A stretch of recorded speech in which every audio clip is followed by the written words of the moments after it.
A child abduction alert has been issued in Monroe and La Crosse counties for the following child: Irene J. Lentz, 8-year-old white female, brown hair, hazel eyes, and unknown clothing description.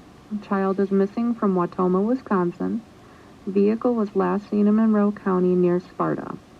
Law enforcement authorities believe the child may be in the company of the following individuals: Joseph A.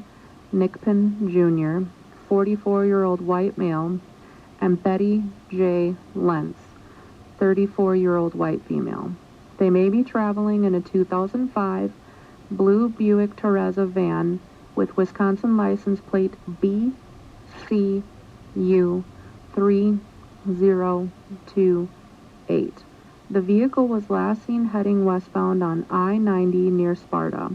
If you have any information on the whereabouts of Irene J. Lentz, please contact Wautoma Police Department at 920-787-3321.